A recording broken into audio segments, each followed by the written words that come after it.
Hello, hi everyone. How are you all? I hope you all are fine, right? And studying for your exams, right? Okay, so we are back with the video, and today's topic is class 9th, chapter number 5, Introduction to Euclid's Geometry. बहुत छोटा सा chapter है। आज में ही complete हो जाएगा। बस आपको कॉन्सेप्ट समझना है कि क्या होते हैं। इसमें हमारे पास कुछ ऑक्सियम्स आएंगे, पोस्टुलेट्स आएंगे, उनको समझना है। माइंड में चीजें क्लियर रखना, लर्न हो जाती हैं। शॉर्ट क्वेश्चंस बहुत सारे बनते हैं इसके ऊपर एग्जाम में, तो ध्यान से समझ लो। इजी सा चैप्टर है, जल्दी से हो जाएगा। सो चलो करते हैं फिर स्टार्ट। सो सबसे पहले देखते हैं, we are talking about Euclid's geometry, right? So what is geometry? Geometry क्या होता है? It is the study of shapes. जब हम शेप्स के बारे में पढ़ते हैं उसको हम ज्योमेट्री बोलते हैं। शेप्स में क्या क्या आ जाता है? लाइंस, लाइन सेगमेंट, पॉइंट, रे, यहां से स्टार्टिंग होती है। Then we move to the shapes which are quadrilaterals, parallelogram etcetera, right? हमने बहुत सारी शेप्स पढ़ी हुई हैं ऑलरेडी, राइट? तो इन सब की जब हम स्टडी करते हैं तो वो ज्योमेट्री में आता है। ज्योमेट्री जो वर्ड है वो ग्रीक वर्ड से आया है।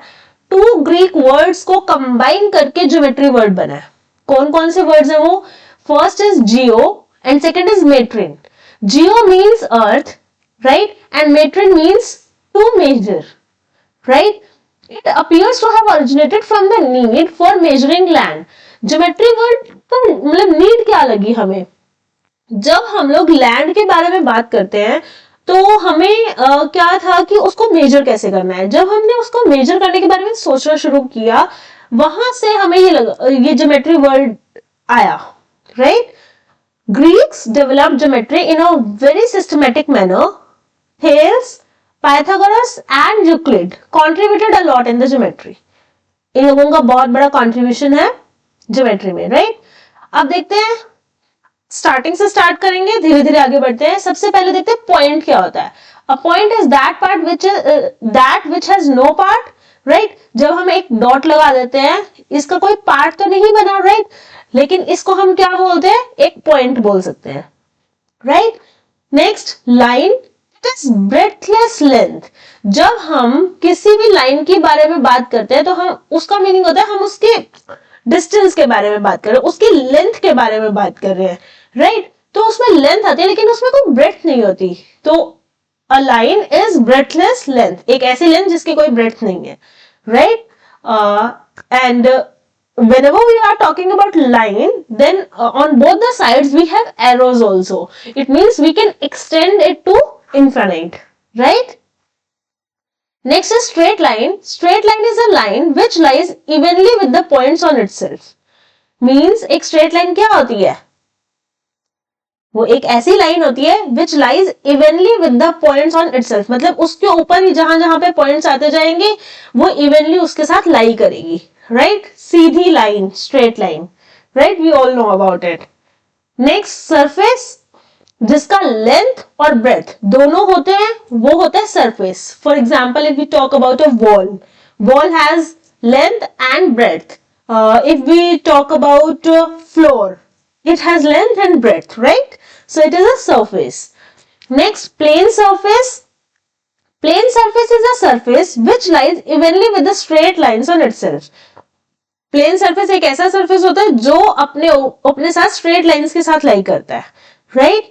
Now ends of a line are points. जब हम लाइन के एंड्स की बात करते हैं तो उसको हम बोल सकते हैं पॉइंट्स, और जब हम सरफेस की एजेस की बात करते हैं तो उसको हम बोलते हैं लाइंस, राइट? क्लियर? बहुत बेसिक सी चीजें थी ये तो।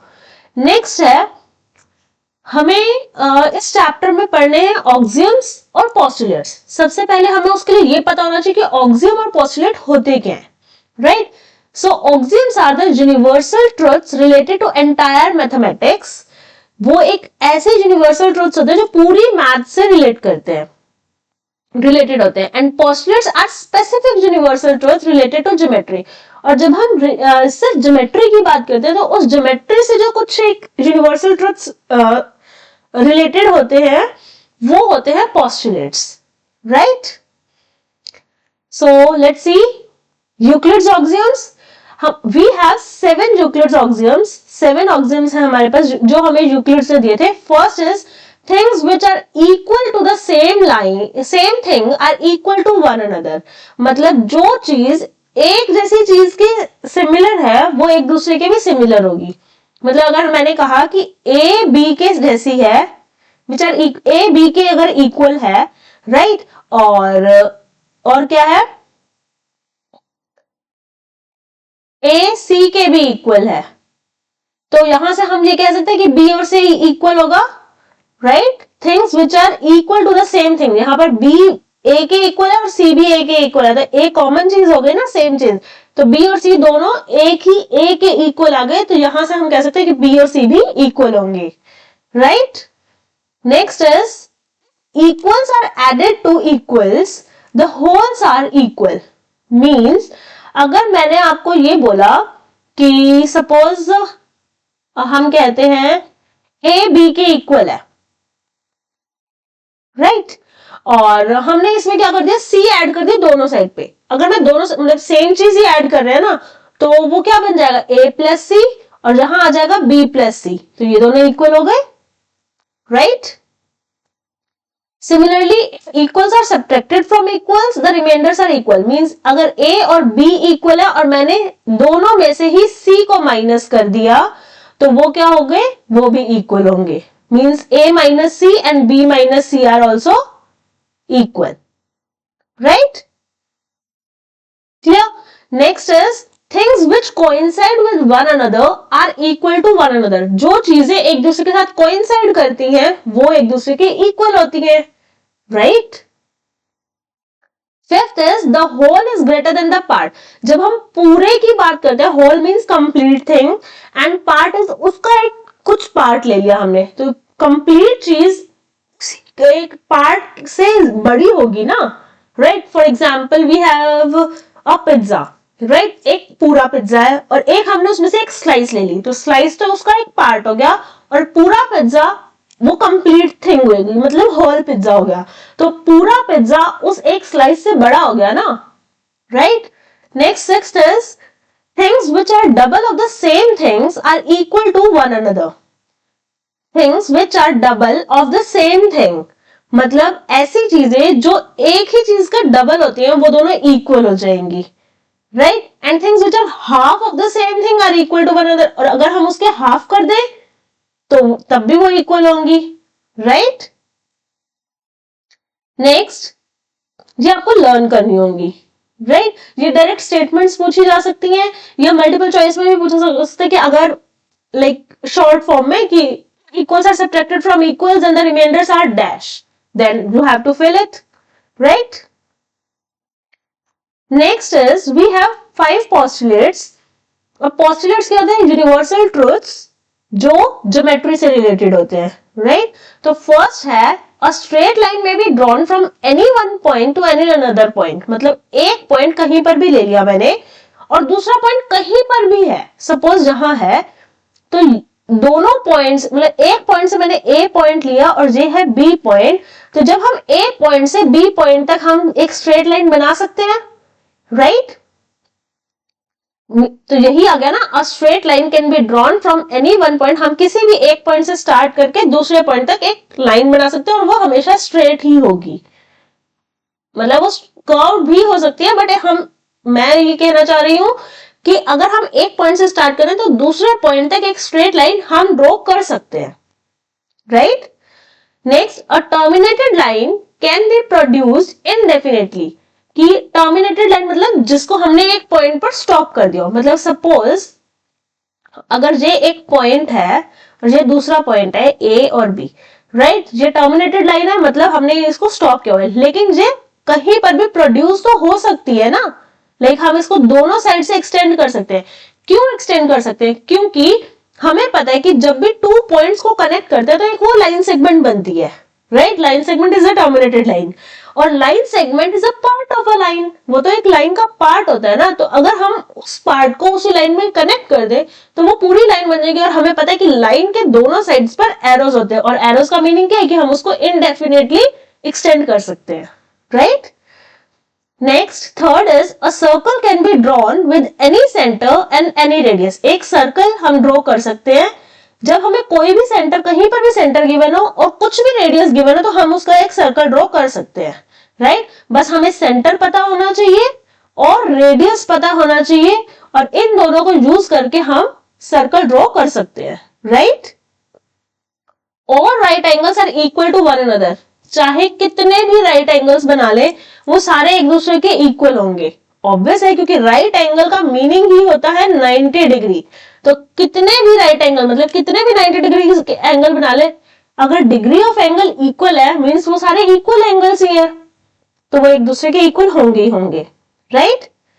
Next is if a straight line falling on straight lines make the interior angles on the same side of it taken together less than two right angles, then the two straight lines if produced indefinitely meet on that side on which the sum of angle is less than the two right angles.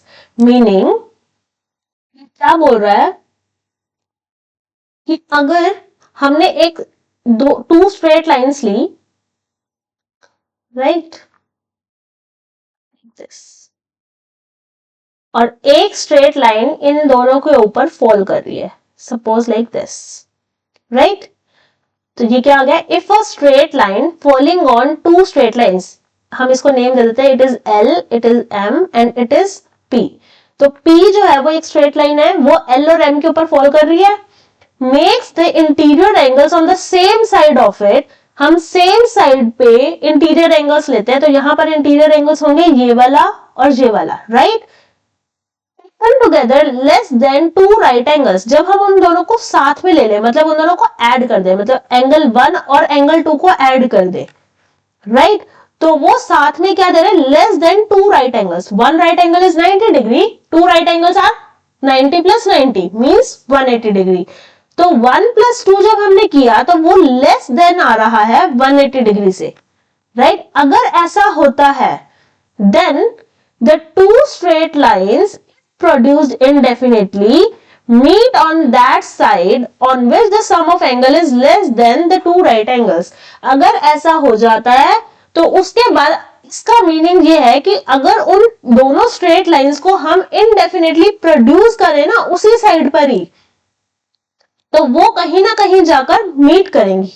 मतलब अगर हमने इसको भी extend कर दिया और इसको भी एक्सटेंड कर दिया तो ये आगे कहीं ना कहीं जाकर मीट करेंगे। ये आ गया हमारा पॉइंट ऑफ इंटरसेक्शन, ठीक है? ऐसा कब होगा? ऐसा सिर्फ और सिर्फ तभी होगा जब एंगल 1 और एंगल 2 मतलब जो हमने इंटीरियर एंगल्स लिए हैं उनका सम 180 डिग्री से लेस देन हो, राइट? तो उस साइड पे अगर हम लाइंस को एक्सटेंड करेंगे तो वो मीट करेंगे। सपोज हमने यहां पर ले लिया होता ये वाले एंगल्स, ये भी इंटीरियर एंगल्स है, तो यहां पर हमने देखा कि angle 3 plus angle 4 less than 180 नहीं है, ये ग्रेटर देन 180 है, राइट? अगर ये ग्रेटर है तो हम इनको चाहे कहीं तक भी एक्सटेंड कर दे, ये कभी भी मीट नहीं करेगा इस साइड पे। समझ में आया? जिस साइड के इंटीरियर एंगल्स का सम 180 से लेस होगा उसी साइड पे ही एक्सटेंड करने पे वो मीट करेंगी। Clear? Now see next one. ये थे हमारे पोस्टुलेट्स, आगे देखते हैं आप। Now we have an axiom that it states that given two distinct points, there is a unique line that passes through them. अगर हमें दो अलग अलग पॉइंट्स दे दिए जाए, डिफरेंट पॉइंट्स दिए जाए, तो उससे क्या होगा? टू डिस्टिंक्ट पॉइंट्स दे दिए अगर हमें, एक पॉइंट सपोज ये है और एक पॉइंट ये है, राइट? देयर इज तो इन दोनों से पास करती हुई हमें एक ही लाइन मिल सकती है, मतलब यूनिक लाइन मींस एक ही लाइन मिलेगी जो इन दोनों से पास करेगी, राइट? क्लियर? कैसे पता चलेगा? ये एक पॉइंट है, ये एक पॉइंट है, इन दोनों से पास करती हुई एक लाइन बना दी हमने ये, ठीक है? ये तो इन दोनों से पास कर गई।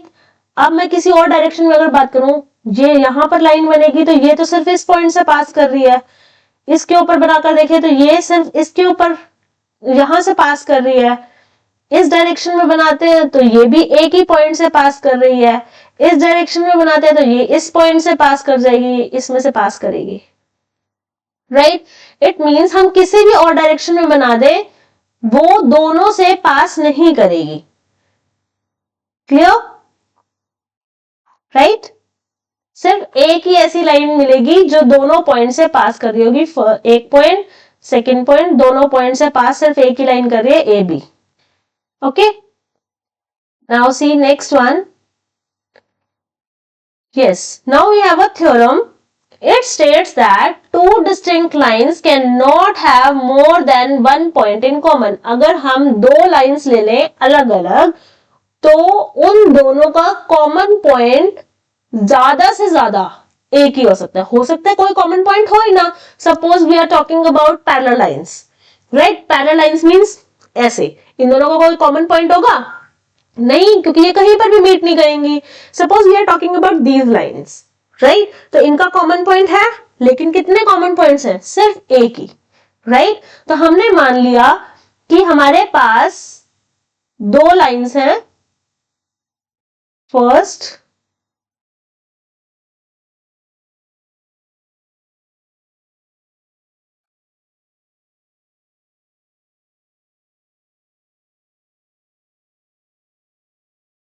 and second. This is suppose L and this is M, right?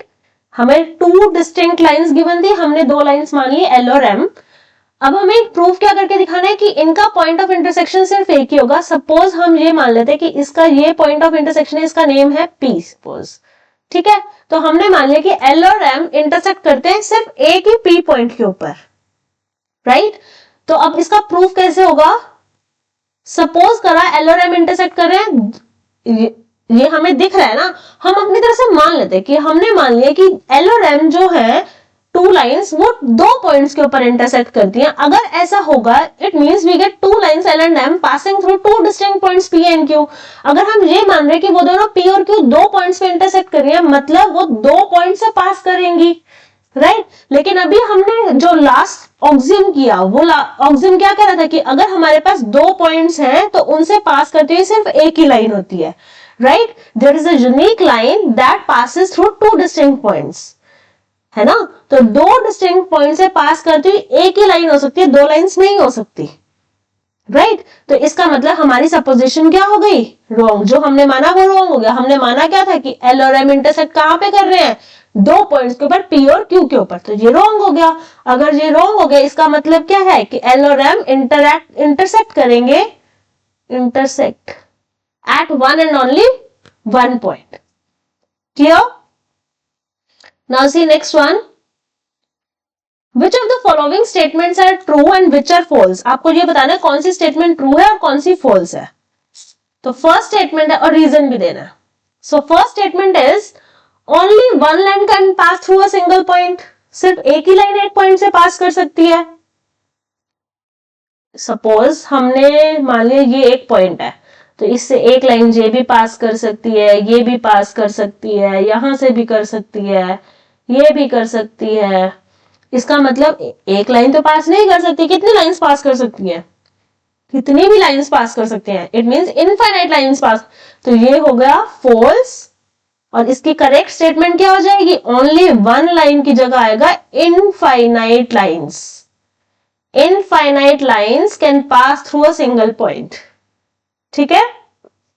Second देखो, there are an infinite number of lines which pass through two distinct points. कि दो डिस्टिंक्ट पॉइंट्स अगर हम ले लें तो वहां से पास करते हुए हमारे पास इनफाइनाइट नंबर ऑफ लाइंस होंगी. बताओ, ऐसा भी नहीं होता. अगर दो पॉइंट्स लेंगे तो वहां से सिर्फ एक यूनिक लाइन ही पास कर सकती है. तो ये भी हमारा फॉल्स है, क्योंकि इसकी इनफाइनाइट की जगह पे आएगा unique line, right? Next is a terminated line can be produced indefinitely on both sides.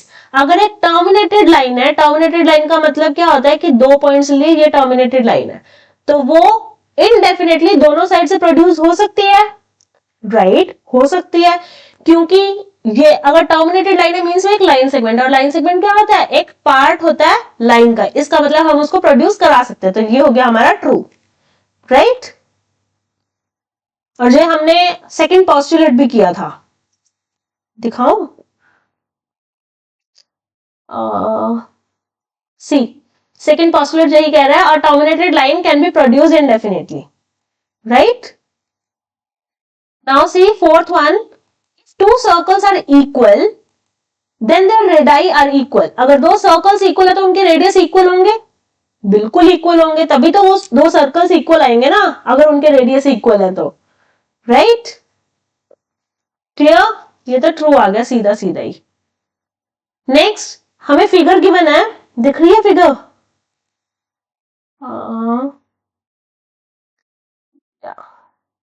Is it visible now?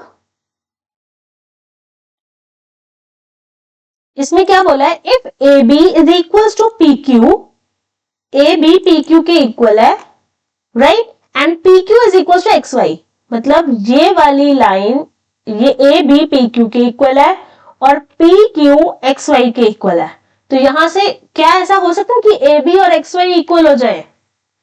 हो सकता है। कैसे हो सकता है?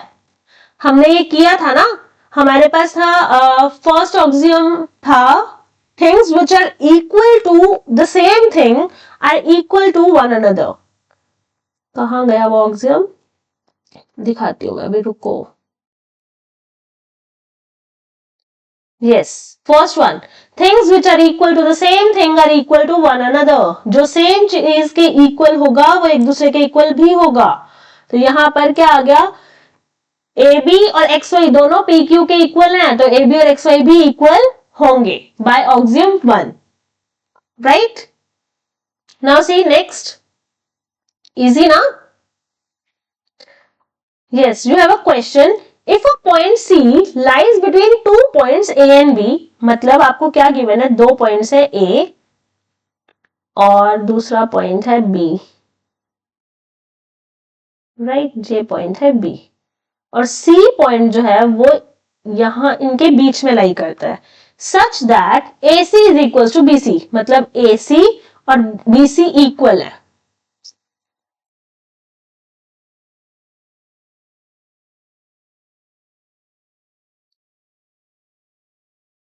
ए सी और बी सी इक्वल है, right.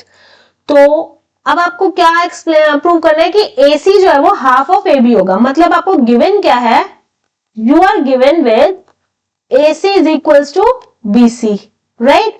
And we have to prove that AC is equals to half of AB, right? आपको ये प्रूव करना है कि AC हाफ ऑफ AB होगा। कैसे प्रूव कर सकते हैं इसको, बताओ? बहुत सिंपल है, देखो, इसके प्रूफ में हम करेंगे कि अगर आपके पास गिवन क्या है, सबसे पहले हम उसको राइट करते हैं। हमें गिवन है कि ए सी इक्वल है बी सी के, राइट। तो हम क्या करते हैं, adding A C on both sides, हम दोनों साइड्स पे, ऑन बोथ साइड्स, दोनों साइड्स पे ए सी को ऐड कर देते हैं, तो उससे क्या होगा, ए C plus A C equal हो जाएगा बी सी प्लस ए सी के। दोनों साइड पे सेम चीज को ऐड कर सकते हैं ना, ऑक्सियम 2 हमें ये कहता है ना, कि अगर दो चीज इक्वल है तो दोनों साइड पे हम इक्वल चीज को ही ऐड कर दें तो वो कंप्लीट इक्वल रहता है, राइट। तो यहां से हमारे पास क्या बन गया, twice of A C equal आ गया बी सी प्लस ए सी। ध्यान से फिगर में देखो, ए बी नहीं बन रहा, राइट। तो यहां से हम ये राइट कर सकते हैं that A C is equal to 1/2 of A B. और अगर आप ध्यान से देखो, टू प्रूव पार्ट, तो हमें यही प्रूव करना था, राइट। अब एक चीज है कि जो हमने ये राइट किया ना, A C plus A C equals to B C plus A C, यहां पर आपको राइट करना होगा इक्वल्स आर एडेड। यहां मैं राइट करके देती हूं, रुको, क्या राइट करना है आपको, इफ, ये यहां का पोर्शन बता रही हूं, if equals are added 2 equals, the holes are equal. मतलब अगर हम इक्वल चीज को ही ऐड कर दे तो वो भी इक्वल होगा, राइट? क्लियर? ये इसकी रीजनिंग है कि हमने AC plus AC equals to BC plus AC कैसे राइट कर दिया. क्लियर? नाउ से नेक्स्ट. इजी ना? Yes. Now you have, if point C is called midpoint of line segment AB, कि अगर C को हम ये कह रहे हैं कि वो midpoint है AB का, prove that every line segment has one and only one midpoint. तो आपको ये प्रूव करना है कि हर लाइन सेगमेंट का सिर्फ और सिर्फ एक ही midpoint होगा. ठीक है? इसको कैसे करोगे? इसको हम राइट करेंगे, सपोज हम मान लेते हैं कि हमारे पास एक नहीं 2 मिड पॉइंट्स है. Suppose the line segment AB has 2 mid points. कौन कौन से? C and D. ठीक है, हमने ये मान लिया. अगर C और D 2 मिड पॉइंट्स हैं, मिड पॉइंट क्या कहता है कि उसके जिन दो पार्ट्स में वो डिवाइड कर रहा है वो दोनों पार्ट्स इक्वल होंगे, राइट? इसका मतलब क्या हो गया? अगर देखो ये है AB सपोज, राइट? ये है C, ये है A, ये है B. अगर C इसका मिड पॉइंट होगा तो यहां से हम कह सकते हैं कि AC BC के इक्वल होगा, CB के इक्वल होगा, राइट? और अगर AC CB के इक्वल है तो हम ये भी कह सकते हैं कि AC हाफ ऑफ AB भी हो सकता है. हम दोनों में से कुछ भी कह सकते हैं, दोनों चीजें करेक्ट है, राइट? और अगर D इसका मिड पॉइंट है, हम C की जगह पे अगर D मान के चले कि D मिड पॉइंट है AB का, क्योंकि हमने यही तो लिया ना कि 2 मिड पॉइंट है C और D, तो अगर D मिड पॉइंट होगा तो AD DB के इक्वल होगा, राइट? और यहां से हाँ एक और चीज आएगी कि AD को हम हाफ ऑफ AB भी राइट कर सकते हैं, राइट? अब आप ध्यान से देखो, फर्स्ट और सेकेंड इक्वेशन जो हमने बनाई वहां पर हमारे पास क्या आ गया कि AC जो है वो हाफ ऑफ AB है, AC हाफ ऑफ AB है और AD भी हाफ ऑफ AB है, राइट? अगर दोनों की राइट साइड्स इक्वल है तो लेफ्ट साइड्स भी तो इक्वल होंगी. तो हम यहां से ये राइट कर सकते हैं, from 1 and 2 we can say that AC is equals to AD, right? Reason being, things which are equal to the same thing are equal to one another. Reason, things which are equal to the same thing, जो same thing के equal होगा, are equal to one another, वो एक दूसरे के भी equal होगा, right? Right? अगर AC और AD ही इक्वल आ गई, इसका मतलब क्या हो गया कि हमारे पास तो कॉन्ट्रडिक्शन आ गई. क्यों? क्योंकि हमने तो ये माना था ना कि C और D अलग अलग पॉइंट है, लेकिन अगर AC और AD इक्वल हो गए तो इसका मीनिंग तो ये हो गया कि वो दोनों एक ही पॉइंट हो गया, right? So just write down. इसके बाद आप राइट करोगे